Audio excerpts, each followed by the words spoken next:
Hi Scorpio, welcome to your April reading. I'm in my pajamas and I'm actually going to bed right now. Just got out of the shower, but then I thought, vibes, it's time, the fire is roaring. The fire is roaring. The music is good. And there was an interesting trine with the Cancer moon today. So let's do it. Let's be indulgent and romantic and sleepy and dreamy together. So as a gentle reminder, this is Jungian Tarot, meant to help you understand your mind and why you're processing things the way you are. And with that, we look at the natural cycles that astrology has taught us over time with their persistence. And somewhere between the mesh of archetypal understanding, and the astrology of the month, we find some kernel of insight. For you in April, the title of the video is Embrace Chaos. Something old resurfaces. Oof. Something old, something that caused a lot of pain, something that really wants resolution, and you're just seeing it everywhere. It's like you see the person, you hear their name everywhere. It's strange. It's like you're being haunted by something. Some old wound is perhaps being healed. That's another way this could be coming up. And so you see the healing everywhere. You know, you see babies everywhere. You see people getting married everywhere. Maybe you're getting married, maybe you're having a baby and you never thought you would. So it's like confirmation of what you want, what you're going through. You see it everywhere. That's also another way. But if you're forlorn and yearning for something, Three of Swords, like, is heavy as the first card. Like, oh yeah, if you're yearning for something that broke your heart, but you thought it was like the perfect thing and it was perfect for you, that thing could come back around, but only if you express yourself honestly. And even then, it may not have much of an impact. At this point, you would be expressing yourself not to try to further any sort of relationship with that person, but obviously because you need the closure. Okay, let's continue. Now, one of the reasons you may not want to say anything and may not even want to look at this wound and kind of are just hoping you can get through April without really having to think about it is because, you know, it means you have to change something. It means that you have to change your thinking. It means that you have to be strict with yourself and not allow yourself to be stubborn so you can change. And you have to be honest with yourself and express yourself honestly and you know, have that hard talk with yourself. Like, listen, I know we're rigid and I know we're stubborn, but I'm unhappy and I want things to be different, and that means that we're going to have to do something different. That hard talk that you need to have, only you can have that with yourself. I'm tiptoeing around it right now because I've just realized with you guys that there's only so far I can suggest things. But with a lot of other signs, I can just say, like, this is what I think you should do. But it's almost like you guys won't do it if I say you should do it. So it's more, you know, it's a talk you have to have with yourself, and I can kind of just prep you on the talk you have to have with yourself. There's no way for you to fully embrace your dreams and not be afraid of them if you're not going to express yourself honestly. The two are more linked than you would think. This expression might be towards someone who's controlling you. It might be towards someone that you're yearning for. It might be towards someone whose help you need. Whatever it is that you're It's just something that is not going to move or in any way change if you don't change the way you think about it. And the only way that's going to happen is if you have that tough talk with yourself. You can be as diplomatic as you want. You can, be as logical and point out all the good things that can come from it. And these are two very respectable approaches to take towards the problem. But personally, I think this just comes down to a conversation, and it's a conversation that first you have to have with yourself before you can have it with anyone else, because you have to be straight with yourself about what you're hiding from yourself. Part of what gets hidden back here with all those feelings that are unexpressed and all those things you should have said and all those things you want that you don't know how to admit, along with all of that stuff that you're hiding, I think what you don't realize is that you end up hiding your big ambitions and your big dreams and goals in there too. Because think about it, it only makes sense. If you're going to put away your chances at big love or big connection or these big things that you're thinking of, these big dreams, these big emotions, these big moments, they're all kind of the same sort of moments, right? So if you're not allowed to have that big completely consuming love, right, then you're probably not allowed to be, let's say, a titan of industry either. You're probably not allowed to. These are big, lofty, that's the word I've been searching for. These are big, lofty aspirations that one has. And if you remember back in your life, there was a time when this was normal for you. I distinctly remember looking through a magazine with a friend of mine when I was like 17 and being like, I can't wait until we're wearing these dresses and we're going out and doing these things. And she said, what makes you think we'll ever be able to afford those dresses? And I was like, what makes you think that we won't?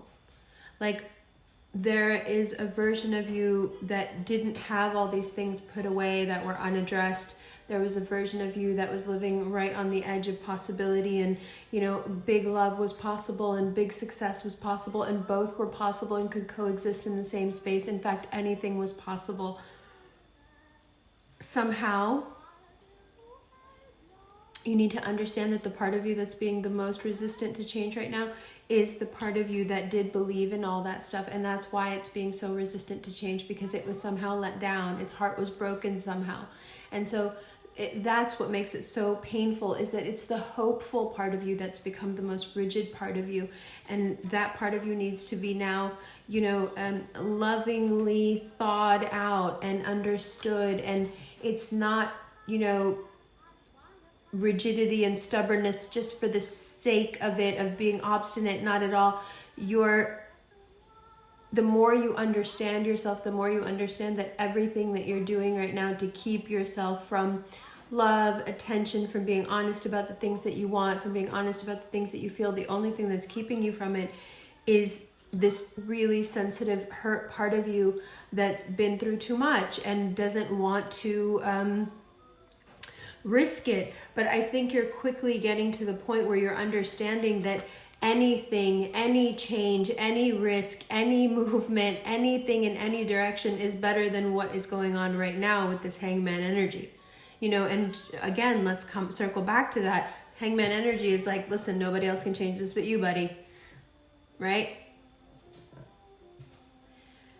What does it say in the I Ching?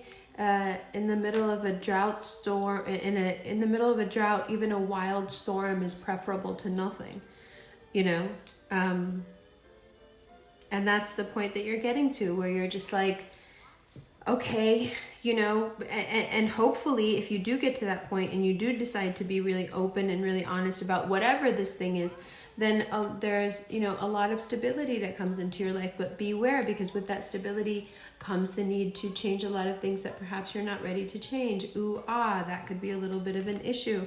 I'm going to put that back at the bottom of the deck. Now let's talk about financial success. As far as financial success goes, if you take the harder road, if you take the more risky road, you win. The easier the road, the easier the out, the worse the deal. In fact, if something seems too easy right now, I wouldn't take it. And I would highly distrust it for whatever reason. I just don't go for the easy win. Number 6, don't go for the easy win. Something happens something happens professionally where it may seem at first like you're losing and, you know, what happened, and wait a minute, I thought things were going well. It could be like losing a client, God forbid, or changing, you know, job titles, or it's something where at first it seems being overlooked for a promotion, something, and you're thinking like, wait, I'm supposed to be having financially, I'm supposed to be having a great month, what's going on? Well, you are, and that thing very quickly, within weeks, you'll realize is a huge blessing in disguise. So do not trip. Do not trip. Aries season for you can be very revealing. Okay, you need to open up to a world that you don't maybe really understand. It's not that it's hidden. You understand hidden worlds very well. This is just a world that isn't necessarily like an occult or hidden world. It's just hidden from you. It's just some aspect of life that you haven't really had much time to explore or didn't really think it was for you. And Aries season is going to open you up to it, and it's really exciting. But it's really also important that you see a doctor and get rest if you're feeling fatigued or tired or run down, because there's a very high chance that the things that people are saying to you right now, especially if it's your family or about your family, there are things that can upset you to a point, especially if it's about your family, there are things that can upset you to the point where you don't, like, you lose motivation to do things that, you know, you really want to do and you've always wanted to do. You just don't care anymore. Like, in comparison to what you have to give up to have it, you just don't want it. So there's a lot of consternation around that. There's a lot of stress around family, especially towards the end of the month, but it will resolve itself as we get further into the year. We get to August, things get so much easier, but until then, you know, you have to make the decision. Are you going to be in the boat with your family and have the boat rocking and you're all rocking the boat together, you know, in the boat together and really feeling the effects of it and losing your equilibrium and losing your balance? Or are you going to be outside the boat? You get to choose. And are you going to steady the boat from the outside? Some of you may be thinking, well, that's a lot of responsibility. I haven't really signed on for that. Well, they're your family, and I don't think you have a choice outside of A or B. A lot of you will say, well, no, see, I can just have nothing to do with them. Yes, but it seems like on some level energetically, you will still be experiencing whatever loss or pain they'll experience, and it'll still somehow affect you. So my personal opinion, not that you're asking, would be, you know, try to be a calming influence from the outside. But embracing chaos, that's what I mean by the title of the video. It's like, you see the chaos is happening. You could go immerse yourself in it and become the chaos and lose kind of all sense of identity in that and disassociate in April. Or you could embrace it. You're conscious, you know what's going on, you see what's going on, you understand that a lot of people are out of their depth and really don't know what they're doing, and you're able to be adult about what's happening and not hold it against them and not hold things against yourself, and kind of look at everything with a little bit of perspective. And maybe that is actually the key to what gets you going and thinking about your past and thinking about this Three of Swords. And it could have been the Three of Pentacles, and maybe it still could.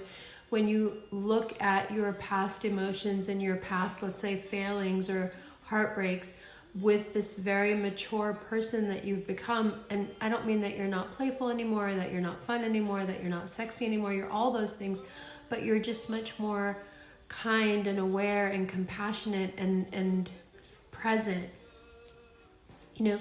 So you look back on your life and you look back on the decisions that you've made, and perhaps people you've discarded, or people who discarded you, and things that just, you know, went wrong and that you have pain about, or that you have unresolved, you know, guilt about. It could be so many different things that can be tackled and healed if you let it, if you give yourself permission to stop hurting, if you give yourself permission to live, you know. And for those of you where this is manifesting as something you never thought you'd be able to do, and now you're, you know, you can do it, or you're doing it, and this is what we're talking about, isn't about some old love or some old wound. It's this thing that you never thought you'd be able to do, and now you're doing it. It's just scaring the hell out of you. That's okay. First of all, that's okay. There's nothing wrong with you being afraid. You're just excited. You're just really excited, and it's good. You should be excited. But just remember that now the most important thing becomes you understanding that the way forward is for you to change the way you think about certain things that you thought for a long time were unchangeable. Things that you just knew, no, I'm not, like, things are black and white, and this is black and this is white, and this is a yes and this is a no. The hangman is saying, like, yeah, I get it, but you can't move forward if you don't switch some of those categories. And I know how difficult that is for you because it's tied in with your pride, and it's tied in with your belief in yourself and your commitment to your beliefs. Like, I get how much this all fits together like a puzzle. And the hangman really is one of those cards that throws a wrench in everything, because it's saying, yeah, that puzzle, some of those pieces need to be like taken out and shaved down. And you're like, no, you can't do that, because then it won't fit the rest of the puzzle. Exactly. So that means the whole puzzle needs to change. It's so much more heavy and incisive. It's so much more vicious than the way that I'm putting it. And I think maybe that's why I'm not wearing any makeup. Like, it's like, just don't, it's just vulnerable, Umber. Don't get mad at me. This is a lot. It's a month where a lot is happening, and there's so much responsibility being placed on you to do so much of the work that, quite honestly, a lot of other people should be doing. I feel like the manager in Office Space that's like, yeah, you got to come in on Saturday for those progress report. I'm going to have you go ahead and do the inner work for everyone. Yeah, because they're too immature to do it. Yeah. I know how it sounds. You want to look at these cards, though? Love you. Hi, Scorpio. Welcome to the second part of your reading. Okay, let's start with that Three of Swords. So if we're going by the traditional definition of the card, this is about you needing to get back into the swing of your life. You have to get involved or get back involved with your heart. You have to engage again with a part of you that may very well be wounded. However, the Three of Swords also reminds us of that famous Rumi quote, where the wound is where the light comes in. Very much encompassing that energy throughout April, but more importantly, April setting you up romantically, emotionally for the rest of the year. It's really important that you not only speak up with other people, speak your mind, tell the truth, whatever it is that you're wanting, yearning for, whatever emotion you're languishing in that has to do with them, you tell them. But the most important conversation you're having this month is with you. That's what the hangman is about.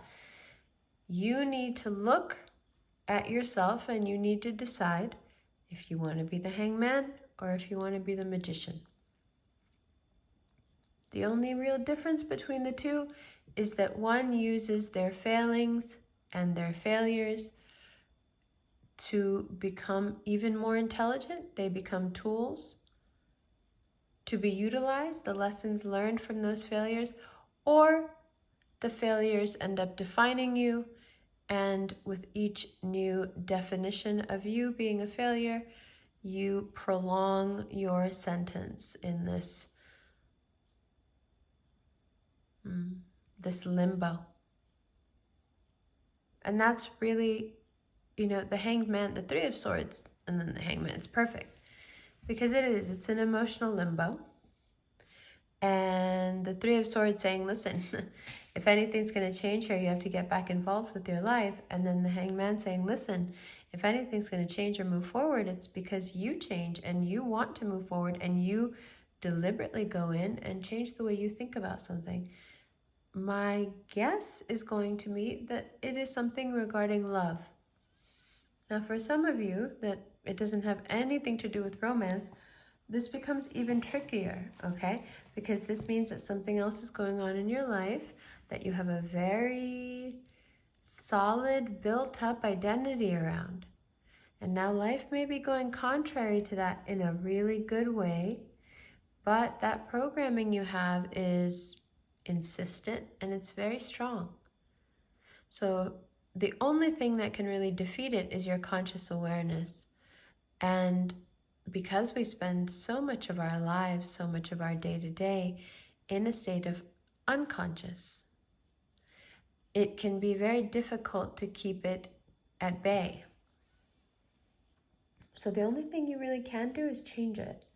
You can't fight it off, you can't ignore it, you can't avoid it. It just, denying it won't do. What I was saying was denying it won't do anything.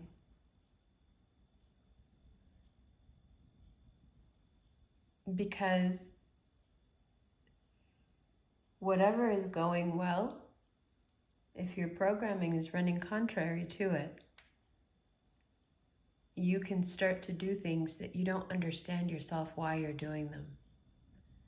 You can see yourself doing things to sabotage situations you really like and really want in your life. It can feel like you are the enemy. And it's frustrating because no one else will feel it. To everyone else, it may slip through the cracks. So it's not even like anyone's going to show up at your door and be like, hey, I feel like you're being destructive. It's a really quiet kind of destructive.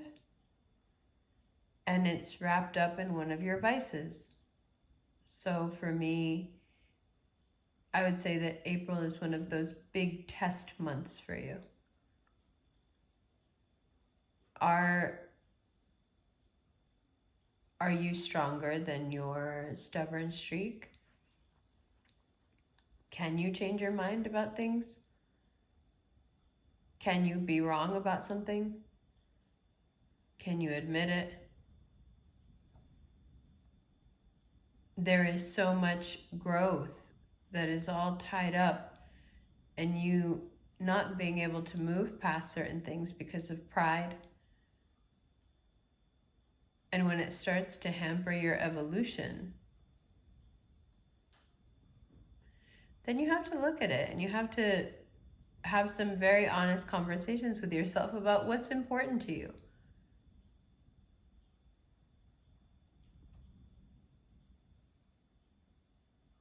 I think that choosing you this month, and more importantly this year, has everything to do with addressing every one of those swords that you're carrying around in your heart. Nobody can tell you what they are, but you know exactly what they are.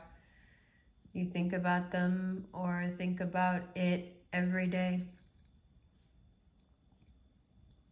Now, for those of you where this is an absolutely unchangeable thing, April will show you ways to move on. Excuse me. April will help you.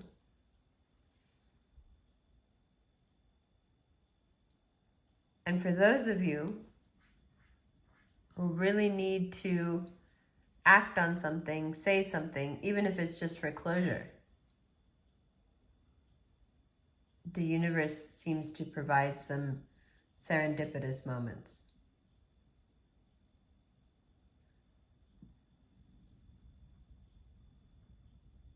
And in the midst of all this, excuse me,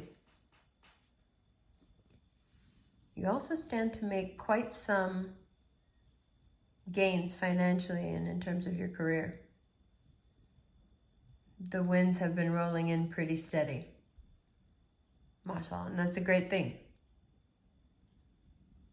Maybe that's why you have more time and more of an inclination to even be thinking about love. But the funny thing about April is that these are things you've been pining for, or things that you always wanted. So if you really wanted it and it's somehow within your grasp and you're not doing anything about it, April wants to kick your ass about it. If it's something you always wanted and you're getting it, but you haven't changed your mindset as being a person who doesn't get to have that thing, do the work. Do it now. Keep doing it. Be consistent. Don't act out. Don't project on other people. Just do the work and change that part of your self-image. It's really important. If anyone externally is trying to talk you into some version of your self-image or trying to package you a certain way and trying to market you a certain way, whatever they're doing, where they're trying to mess with your identity, you don't have to be a part of that. And you don't, frankly, need anybody's advice on this kind of stuff when it comes to marketing yourself or business or work. You have most of this figured out. So anyone who's in that position saying that to you is already condescending to you, and they shouldn't be. So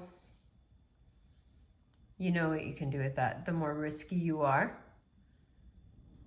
in saying how you feel, the more your needs are going to be met, because you have needs that you don't even know you have, that won't even emerge or won't even let you know they exist until you decide that you're going to take this big leap of faith. Does that mean everything works out in the most wonderful fashion? It can, of course, inshallah, it can. But I think more importantly, what happens is that you are able to move forward. Whether you move forward together or not, you are able to move forward and win. And your wins mean more. They mean something because they're more yours. Because some great pain that is sitting on your heart is either removed or understood. April to me is a month that leaves you with very few whys. And that's got to feel good. You know, so we know then that May and June coming up, inshallah, are full of gratitude, because there's so much awe in April, right? You are shown a lot of grace. And I think you're expected to pass that on, but also to use that grace to help your heart. Oftentimes when you play this pride game with people, it's your heart that's suffering the most. And maybe that's the part of you that should be speaking. What a concept. Money, the astrological signs and how they interact with you. A longer look at late April, the solar eclipse, and May are all in the extended, and that will be up tomorrow morning. I love you, love you. I'll see you in the extended.